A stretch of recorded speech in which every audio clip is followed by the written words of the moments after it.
cannot sit back and wait for a savior. You can't opt out because you don't feel sufficiently inspired by this or that particular candidate. This is not a rock concert. This is not Coachella. We don't need a messiah.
In the media, some pictures of demonstrators not only protesting against President Morsi, or former President Morsi, I guess I should say, but also against U.S. President Obama, saying that President Obama allied himself with terrorists. They'll never forget that for decades it was Washington that supported the dictator Hosni Mubarak.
To be heard, protesters outnumbering supporters.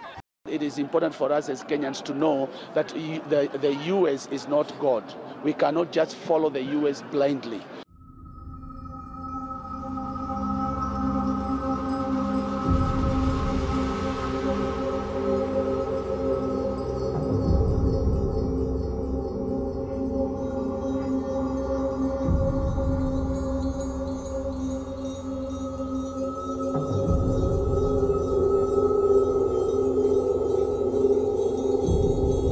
And I know that throughout history, the Nobel Peace Prize has not just been used to honor specific achievement, it's also been used as a means to give momentum to a set of causes. And that is why I will accept this award as a call to action.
Perhaps the most profound issue surrounding my receipt of this prize is the fact that I am the Commander-in-Chief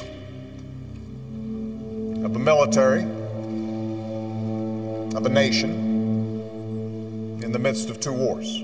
Right now we have the executive branch making a claim that it has the right to kill anyone, anywhere on earth, at any time, for secret reasons based on secret evidence in a secret process undertaken by unidentified officials. That frightens me.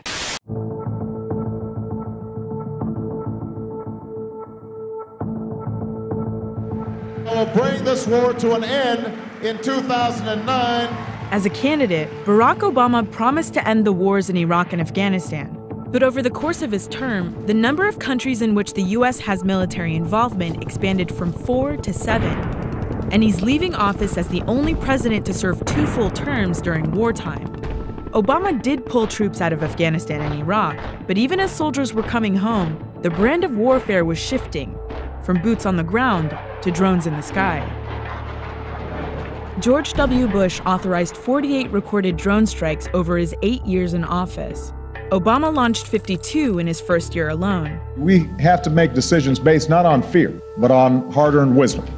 He also authorized the killing of at least 1 U.S. citizen by drone strike, while separate drone attacks resulted in the deaths of at least 4 others. Drone warfare is difficult to track because the Pentagon won't distinguish between unmanned and traditional airstrikes in areas of active hostility. But last year, the administration released long-awaited information about drone strikes in 3 countries where the U.S. doesn't operate traditional air campaigns. It showed that under Obama, 473 strikes had caused roughly 2,500 deaths through the end of 2015. But tallies from independent watchdog groups put the number of drone strikes since the start of Obama's term at 540 and suggest the overall death toll may be nearer to 4,000. Simply put, these strikes have saved lives. Drones still only account for a tiny fraction of American military kills overall, but that number will likely grow under presidents who are now empowered to wage covert wars at will, with little, if any, oversight.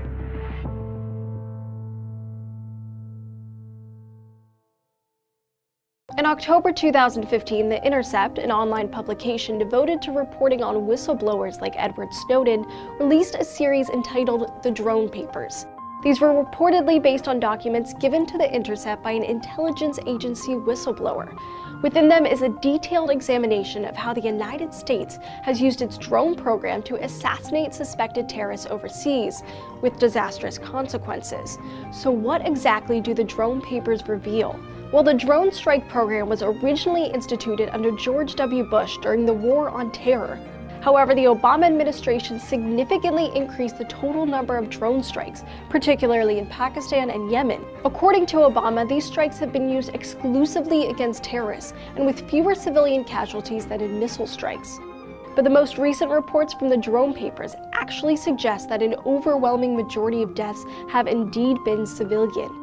In Afghanistan, a study found that pilotless drone strikes caused 10 times as many civilian deaths as did piloted planes. In fact, The Intercept found that out of 200 people killed in airstrikes, only 35 were the intended targets. The Intercept also discovered that the U.S. followed a policy of identifying those killed by drone strikes as enemies, until there was overwhelming proof that they were civilians. This method of concealing civilian deaths through omission was based on labeling all unidentified military-aged males as enemies killed in action. I think there's been, in the past, legitimate criticism that the architecture, the legal architecture around the use of drone strikes or other kinetic strikes wasn't as precise as it should have been, and there's no doubt that civilians were killed that shouldn't have been. The drone wars have long been a controversial portion of the War on Terror. Drone strikes have even killed U.S. citizens, suggesting a clear violation of the Fifth Amendment. The Obama administration did acknowledge the existence of the program after years of denial by the Bush administration. However, the new documents from The Intercept imply that what little has been revealed by the government is likely distorted. Many have called for considerably greater transparency surrounding the drone program. In the end, secret overseas assassinations, which primarily kill civilians, could easily be one of America's worst war crimes. It was made clear by the White House that this report does not include people who died in Afghanistan, Iraq, or Syria. The reason that these three countries were excluded is because these are considered to be active war zones, and according to the White House, the number of civilian deaths in Afghanistan, Iraq, and Syria are classified. That information is classified. Sie sind umgebracht worden mit diesen Kampfdrohnen. Wir brauchen nur nach Amerika zu schauen, was ist denn da in den letzten Jahren passiert? I thought our goal was to rebuild their country, rebuild their democracy, and stabilize their country, but that's not the actions that were going on. Brandon Bryan served for 5 years as a drone operator in the US Air Force. With his joystick, he engaged in 1,626 killings. In the end, Bryan almost perished himself. I felt like it destroyed my soul for the longest time. America's drone program doesn't just violate its own constitution, but also international law. I didn't understand until the next day that an American drone killed my son. Why? Tell me. The Americans should be able to tell an ordinary person from a Taliban leader. They should know who they're killing. What did we do to deserve this? I have no idea why my grandmother was killed. I asked Obama to bring my dad back to life. There was a boy studying in this university in Namal, and suddenly he finds that in his family compound in Waziristan there was a bomb and his family was killed. And then 6 months later we find that he had blown himself up in Ghazni in Afghanistan on a NATO convoy. The people that are giving the order to kill, they don't care. They don't care who gets killed as long as their target gets attacked, as long as their target gets killed. They'll take out however many people that they can in order to get their results. This is a targeted, focused effort at people who are on a list. Drones have not caused a huge number of civilian casualties. It is not something that's being... No one ever got in trouble for killing civilians while I was in. It's understandable that they're upset. Like, we are an invading force in their country. We've killed people. It doesn't matter if we've, killed some Al-Qaeda guy that was some dude's brother. This guy might have disagreed with his brother's philosophy, but we killed his family, and so now he's got a blood feud against us. We invaded their country, and now they want us out, and anything that involves killing another human being is going to be dirty. Because what they don't realize is, oh, this person might be on the opposite side of the world, a different culture, but you don't value them as human. Well, then they're not going to value you as human as well. So the hidden price is we lose our humanity the more that we excuse the ability to kill another human being. I have 2 words for you: predator drones. You will never see it coming. If you grow up underneath drones, it's going to affect the way you see the world. Listen to this 13-year-old Pakistani boy whose grandmother was killed in a drone strike. I no longer love blue skies. In fact, I now prefer gray skies.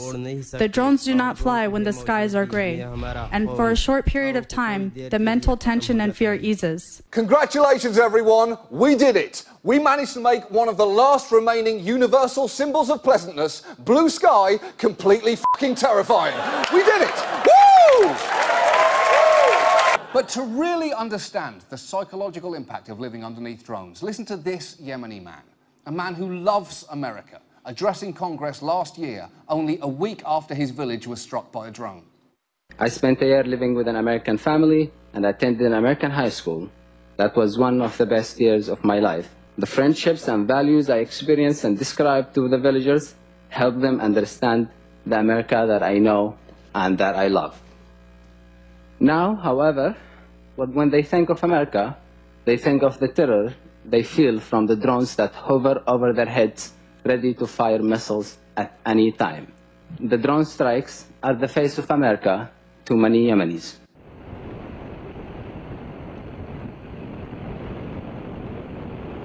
We are at war. And I'm responsible for the deployment of thousands of young Americans to battle in a distant land. Some will kill, and some will be killed. And so I come here with an acute sense of the costs of armed conflict. We will not eradicate violent conflict in our lifetimes. There will be times when nations, acting individually or in concert, will find the use of force not only necessary, but morally justified.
Here's the last thing I want to talk about, though, is I want to talk about the fact that I'm actually hopeful right now. And the reason I'm hopeful is because out of this political darkness, I see a great awakening happening.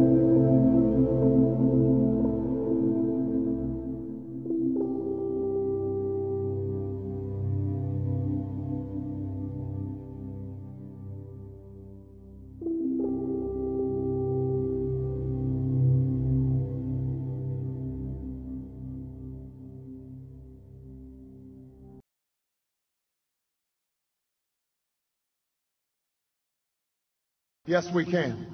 Yes, we can. Yes, we can. Yes, we can. Yes, we can. Yes, we can. Yes, we can. Thank you, state. Thank you, state. Thank you, state. Thank you, state. Thank you, state. Thank you, state. Thank you, state.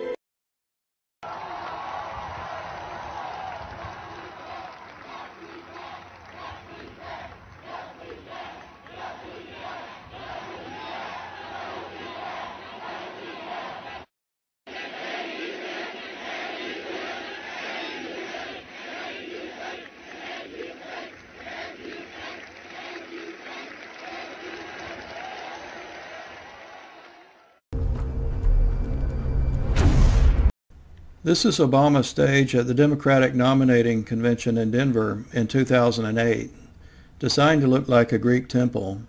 It's strange enough that Obama made a temple his stage, a place of worship, but Obama's nomination temple appears to be modeled after the Pergamon altar, a special place. This is a Pergamon altar, which is on display at the Pergamon Museum in Berlin, Germany, only a few hundred yards from the place where Obama gave a speech a couple months before the convention. The Pergamon altar is special because it is mentioned in the biblical book of Revelation and is called in Revelation the seat or throne of Satan. The Greek god Zeus and pagan idols were worshipped at Pergamon. However, more importantly, Caesar Augustus, the ruler of Rome, was worshipped as a god at Pergamon. An early Christian named Antipas was sacrificed there because he refused to worship the pagan gods of Pergamon. Antipas was burned alive at this altar inside a hollow bronze bull. Hitler's architect, Albert Speer, also modeled the tribune at the Zeppelin field in Nuremberg after the Pergamon altar. This fact is mentioned in the documentary film The Architecture of Doom. This is the Zeppelin field at Nuremberg, one of the sites where Hitler had his National Reichstag rallies.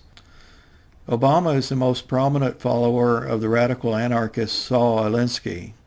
Alinsky dedicated his book, Rules for Radicals, to Lucifer. It is a textbook for revolutionary radical activists, and Lucifer was the first revolutionary, as Alinsky points out. Black liberation theology teaches that the black race is the manifestation of God on earth, and that a black Messiah will lead the destruction of white society, the traditional Christian church, and America as we have known it. That man is God is a Luciferian concept. You may recall from the Bible, Lucifer was cast out of heaven because he wanted to be on a higher level than God. The self-worship of man can be considered a form of Satanism.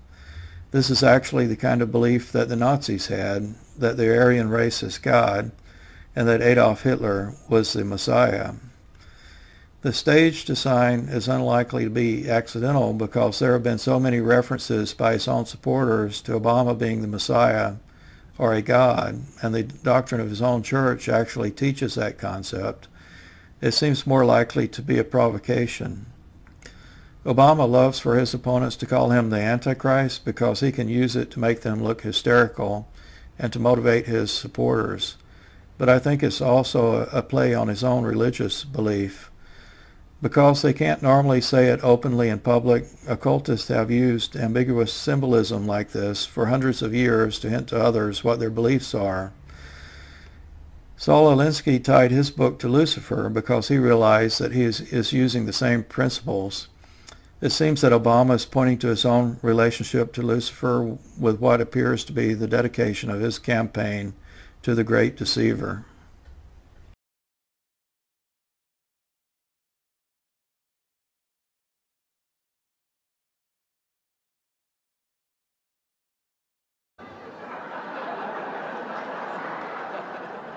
You can't say it, but you know it's true.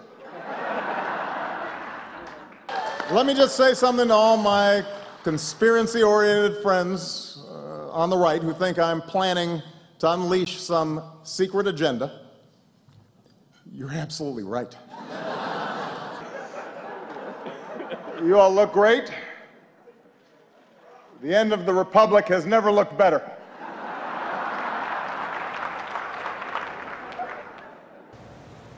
Be still and know that I am God. I will be exalted among the nations. I will be exalted in the earth. The Lord of hosts is with us. The God of Jacob is our refuge. First of all, giving honor to God and our Lord and Savior, Barack Obama. Obamacare is great, and it's really working. In my second term, I will win the war on Christmas. You cannot sit back and wait for a savior. You can't opt out because you don't feel sufficiently inspired by this or that particular candidate. This is not a rock concert. This is not Coachella. You don't need a Messiah. Feel the burn. Feel the burn.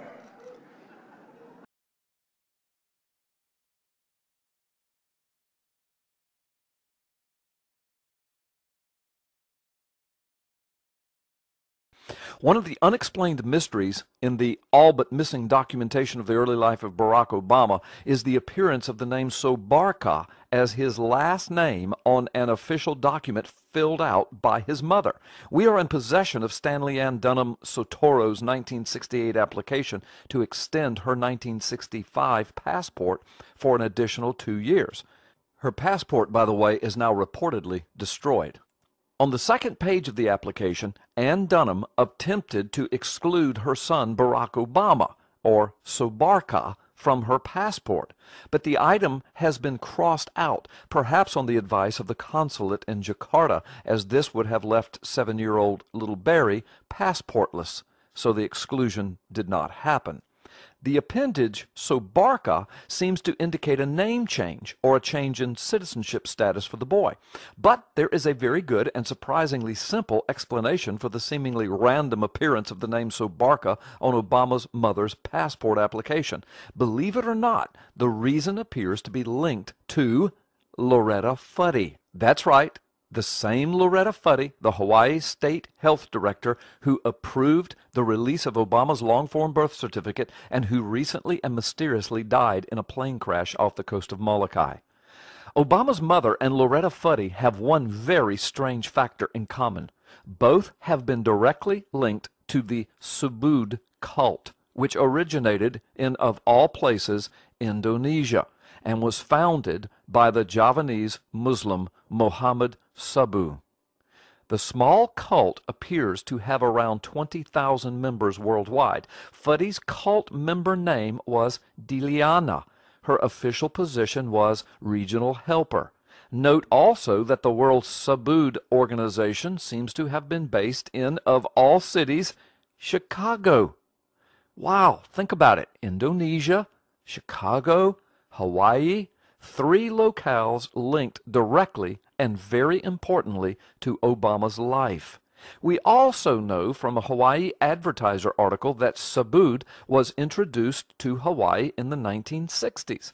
Obama's mother was directly linked to Subud by her biographer and New York Times reporter Janie Scott in the book A Singular Woman, The Untold Story of Barack Obama's Mother. This book was reviewed by the New York Times, so this is a heavily documented fact. Loretta Fuddy worked her way up the ranks and became chairwoman of Subud USA, based in Seattle, from 2006 to 2008. But note that of all the persons that could have been installed as director of the State Department of Health in Hawaii, Hawaii chose Fuddy, a leader of a small cult with roots in Indonesia and connections to Barack Obama's mother.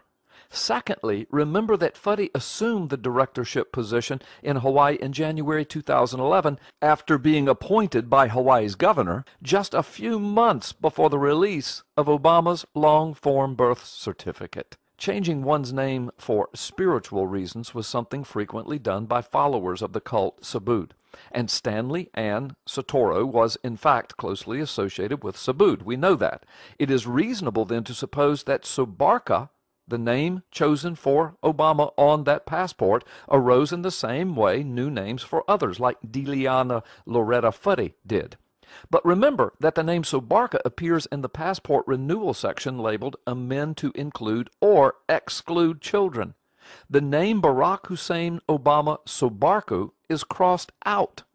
This signifies that Obama's mother had apparently decided to exclude Barack from her passport renewal. Apparently, Stanley Ann Dunham Sotoro changed her mind about the exclusion. Perhaps this was done after having been informed by the consulate there that doing so would leave Barack without a passport. But there is another possibility, one just as valid and even simpler. What if Obama's mother was trying to include Obama in the renewal, but she wasn't able to produce a birth certificate, and the Subud name Sobarka simply did not suffice legally? That could explain why the name Sobarka appears nowhere else in any of Obama's documentation of which we are currently aware. But now for the real shocker in this entire matter. The staff at PPSIMMONS did some research and found an old picture of the founder of the cult of Subud, one Muhammad Sabu Sumohadi Wijojo. Do you see anything odd here? Think about it. Fuddy, Obama's mother Dunham, Subud, Hawaii, Chicago, Indonesia, no birth certificate, Subarka on the passport, a dead Hawaii Department of Health director, the one who conveniently certified Obama's forged and fabricated long-form birth certificate. Are all of these simply odd coincidences, or is there something more here?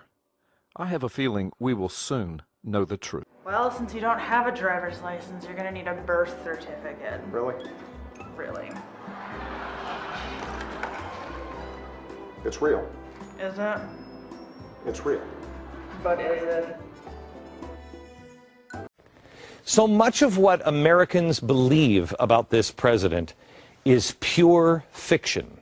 This is more than spin or political gain, and it is important because we've heard all kinds of stuff.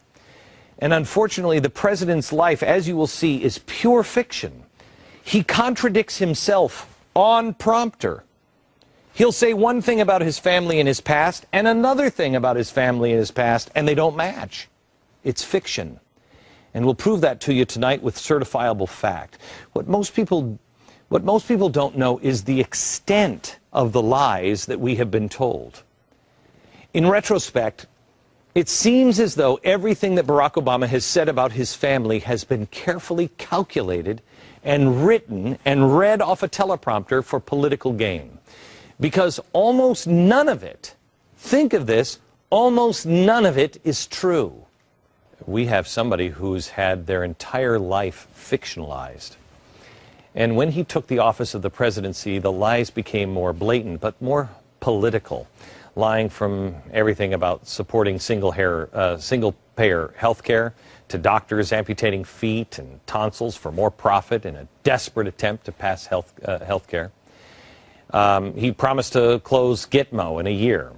Barack Obama would do or say anything to become president, and his scriptwriters and his minions in the media helped him do it all away. He could look at the American people directly in the eye through a teleprompter and flat out lie over and over again. I'm just now beginning to understand what Bill Clinton meant when he said, "It's a fairy tale." And he's not talking about a black man becoming president. It's that this man's life is a fairy tale. It's a fable. It's made up stories. You might remember that Obama went back and forth incessantly about his Marxist spiritual advisor, Jeremiah Wright. I did not hear such incendiary language myself personally, either in conversations with him or when I was in the pew. Did I ever hear him make remarks that could be considered controversial while I sat in the church? Yes. Okay. All of that and so much more was before he even got to the White House. I have to tell you, man, as I'm watching this, I'm thinking to myself, this is a show that you need to preserve. You need to burn this onto a DVD and preserve this show. Somebody needs to remember all this stuff, because this will be history someday. Someday all of this truth will come out. There's been a battle going on for the hearts and minds of this country. Who has the credibility to win? Let's just make a quick recounting here of what has transpired over the last 3.5 years. See who has credibility. They said there would be no lobbyist in the White House. We said that would be great, but it won't happen. Tell the lobbyists in Washington that their days of setting the agenda are over. They have not funded my campaign. They will not work in my White House. Obama appointed 17 lobbyists to high positions in his administration in the first 14 days. That's more than one lobbyist per day. Who told the truth and who lied? They said the stimulus spending would produce jobs. We said it would not. I think we can get a lot of work done fast. When I met with the governors, all of them have projects that are shovel-ready. He met with the governors, and all of them have projects that were shovel-ready. We said that was impossible. What happened? Shovel-ready was not as shovel-ready as we expected. Sure sounds funny. What a surprise. This is not about Barack Obama and bashing him. This is about presenting facts to the American people. They continually question our credibility. And they can do it because the media does not do what we're doing right now. They said they would cut the deficit in half by the end of the first term. We told you with the agenda that they had, it would be absolutely impossible to do. We have already identified $2 trillion in deficit reductions that will help us cut our deficit in half by the end of my first term. Has the deficit been cut in half? The answer is no. The deficit has grown every year. It now averages 3 times Bush's average deficit. 3 times the deficit that the president himself said was un-American. Now we have the health care ruling yesterday from the Supreme Court. The administration told you that there would be no tax increase on anyone making less than $250,000. So let me be absolutely clear. If you are a family making less than $250,000 a year, you will not see your taxes go up. Got it pretty clear. We said, among so many other problems with the health care bill, that this was a massive tax increase, possibly the largest in U.S. history. They were absolutely adamant that this was not a tax increase. They said it was ridiculous to even suggest that this was a tax increase of any kind. It may be fair, it may be good public policy. No, but George, you can't just make up that language and decide that that's called a tax increase. I don't think I'm making it up. Merriam-Webster's dictionary. Tax, a charge usually of money imposed by authority on persons or property for public purposes. George, the fact that you looked up Merriam's dictionary, the definition of tax increase, indicates to me that you're stretching a little bit right now. Okay, I mean, I've never heard that the dictionary is ridiculous to pull out, but maybe he gets pissy with a friend. He gets pissy with Stephanopoulos, a guy who is never against the president. Somebody with whom he counsels. He was so irritated with George Stephanopoulos that he actually had the audacity to call it a tax. He calls him out. The Supreme Court has decided who told the truth and who lied. It is the most massive tax increase in U.S. history. Almost nothing they said about this bill, as they were jamming it in our throats and down our throats, almost none of it was true. Under our proposal, if you like your doctor, you keep your doctor.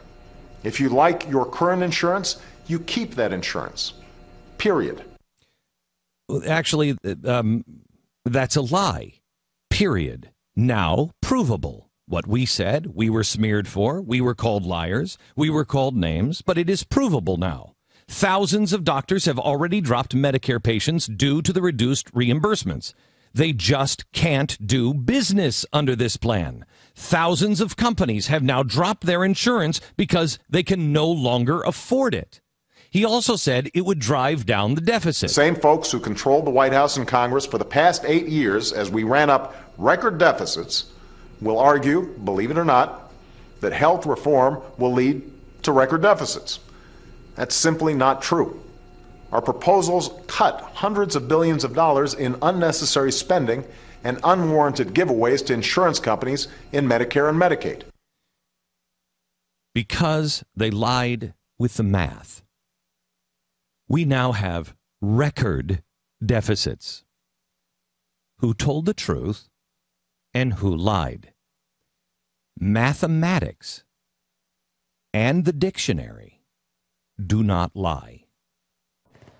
I have been showing you Obama's life of fiction. I wish these things weren't true, because when you really start to unravel all this stuff, something sinister is here.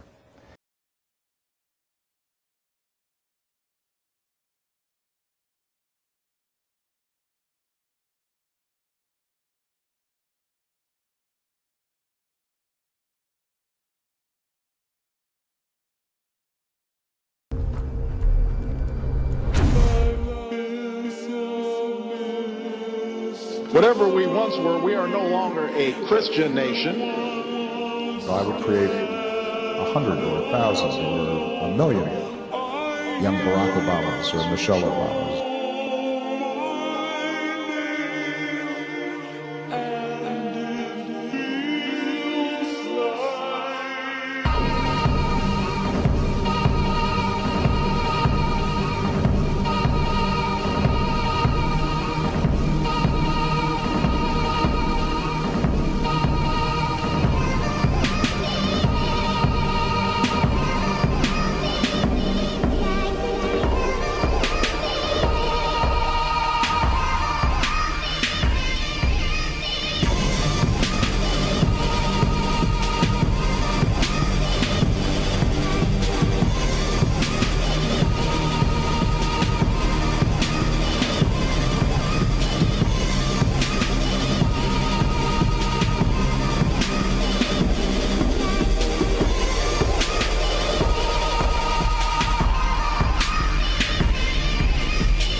And look at me now.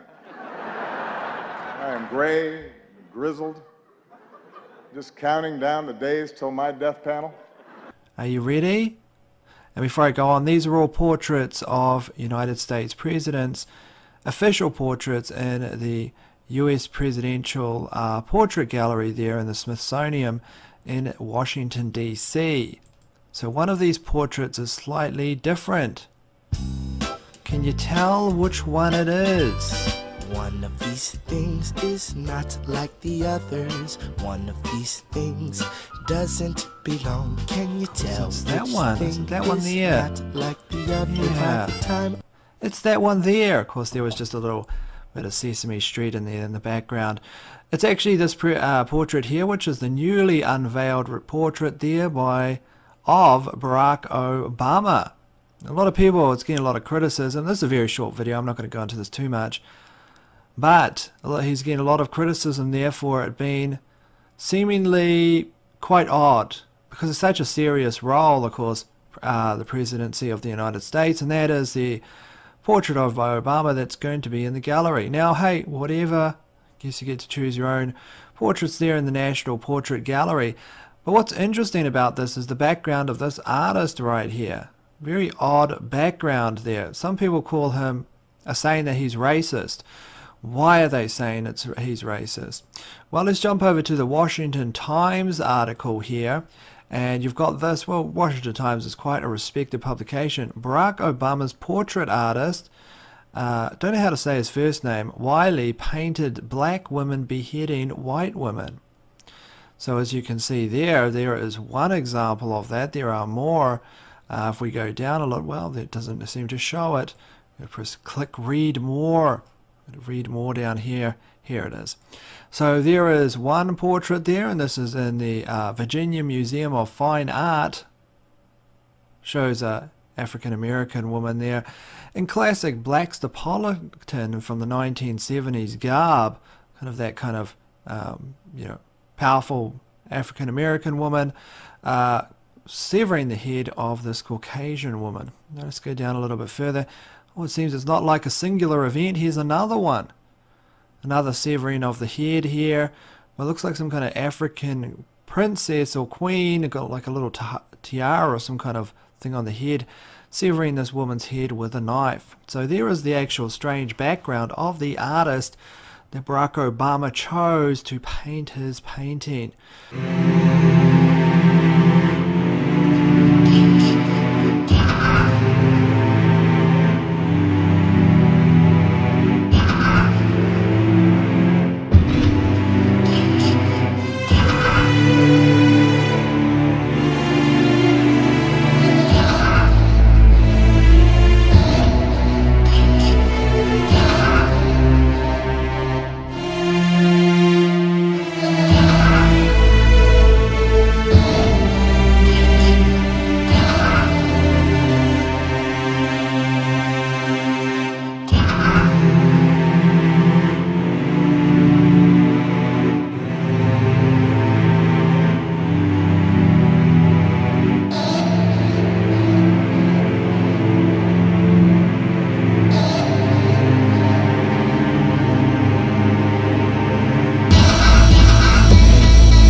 How are you? You made a ton of news officiating the wedding in New York yesterday. Is this like a new cottage career move for you? I'm so excited. Okay. And I should do very well because I don't charge. And do you think that the country will see the United States will see the first gay president or the first woman president? We already have it with Obama, so let's just calm down. Got it. You know Michelle is a I'm sorry, she's a what? A transgender. We all know. Oh my gosh. Oh gosh. It's okay. She does this.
talk to you about the Lord of the Flies, Beelzebub.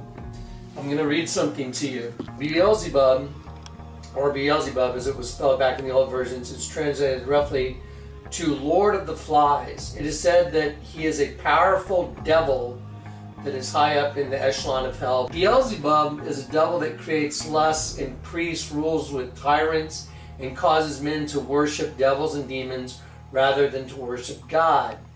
A great player of politics, Beelzebub was also supposed to be an instigator of war and a corrupter of leaders. Okay, I want to show you something. Okay, you say, well, so what? That's one really big fly.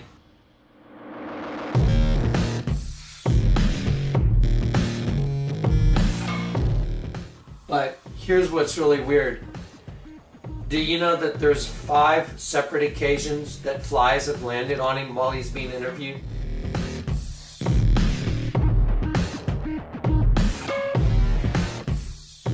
That the subprime lending crisis could spill over, and that, let me try that again, avoid from getting into this crisis in the first place. I warned, I'm sorry. That's okay. There's a lot of flies in here, and the senator is going to do something about these flies. We're going to do it one more time. But there's no doubt that we're underinvesting in education. Now, mostly that's a state issue. That's okay. All right, let's try it again. Okay. Talking about education. Here's what we need to do. We need to invest in early childhood education. We need to bring an exterminator with us. Yes, we do. Coverage she had through her husband's employer. It began jacking up premiums for all of Nathan's employees and their families. No other insurer would take Nathan as long as Thomas was on the policy. Get out of here. You've seen me grab one of those before. The signature characteristic of our... sorry, I'm going to start over. Hey, get out of here. That's the most persistent fly I've ever seen. Nice.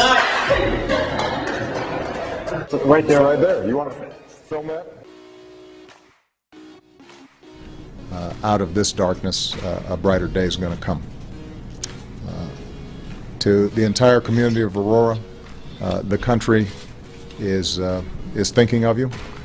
I know that there's going to be a vigil and an opportunity for everybody to come together. And I hope that all those who are in attendance understand that the entire country will be there in prayer and reflection today.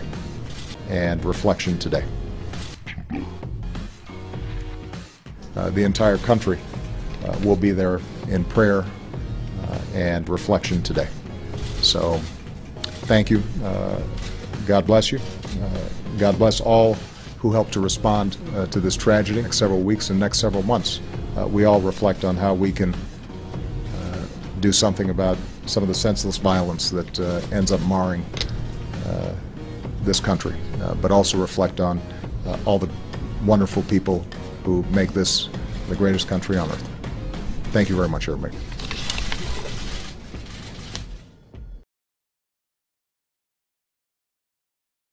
The global elite, besides being Luciferians, besides being some of the most horrific entities on earth. When I use the word entity, by the way, Alex, I mean something that's not human, okay? I want to make that clear. Or someone who has submitted their humanity to total demon possession. Why do you think Obama always has flies landing on him? Well, can I tell you something? Michelle Obama, and you should have your guys look this up, was talking about his odor, okay? Now, I'll tell you why. Beelzebub in the New Testament means Lord of the Flies, okay? Lord of the Flies. So Beelzebub is another name for who? Satan. And I mean, it's amazing, though. Almost everywhere he goes, there's just flies all over the place. Well, and the media makes a joke out of that. It's true. How many flies have to land on this president before we start saying, what's up with the fly thing? He said, me and Hillary are demons. Said we smell like sulfur. It is a weird phenomenon, though. It is. And it's happened multiple times, which is odd. Okay, we just found some more pictures of the president with the fly. And I just have to go back because Pat has a picture, and Stu brought his picture in. It's from the same press conference yesterday. And the fly's in a different position. So it literally crawled across his face, or maybe just flew to a different location without him slapping it away. Yeah. I mean, it is absolutely in a different location. Does he have nerve endings in his face? I don't know. Seriously, have you ever had a fly walk across your face and you just left it there? And you left it there. Yeah, whatever. Especially while you're giving a speech. He was giving a speech during this thing. Can I tell you? Have you seen the websites that are popping up on this stuff? Here's one I like. This the Fellowship of the Minds. I mean, these are they've got to be just nuts, blog sites. But listen to this: Obama flies and bees. What is it with Obama and flying insects? During the 2008 campaign, an LA Times reporter assigned to follow the Obama described the following scene on one hot summer afternoon in Iowa. This is LA Times from the campaign. Obama was flipping burgers at a backyard barbecue in what the campaign hoped would be an exquisite photo opportunity. A fly began circling his head, and then more flies. Pretty soon, flies were swarming him. It was awful to watch. Okay. Yesterday, May 16th, comes an even more bizarre incident. Eric Zimmerman of The Hill reports that a swarm of bees, thousands of bees, hovered as the bees know, hovered as Obama tried to leave the White House to play basketball at Remember Fort that? McNair. That was just 2 weeks ago. By the time 3 maybe. It's happening fast. By the time Obama returned at noon, the bees were apparently nowhere in sight. But they were this blog site. They're on to me. They did write in the Bible, and the Amorites which dwelt in that mountain came out against you and chased you as bees do. Deuteronomy. Look it up. It's right there. By the way, the New York Times has reported that flies are swarming the White House. Quote, actual flies are swarming the place. And Obama has come to now chasing down flies in the Oval Office with his briefing papers to smack them. The flies are landing on him. He's like, oh, geez, another fly. Yeah. Oh, yeah, I caught the fly. And he's not surprised by it. He's not freaking out about it. At some point, the president's going to come out and go, okay, look, I am Lord of the Underworld. And we'll all say, oh, yeah, I know that. What else is on TV? It breaks my heart to say this, but I believe you're a very troubled and confused young man. I believe you are searching for the answers in all the wrong places. You're right, actually. I am. I'm pretty troubled and I'm pretty confused, but I'm afraid, really afraid. Really afraid, but I think you're fucking Antichrist.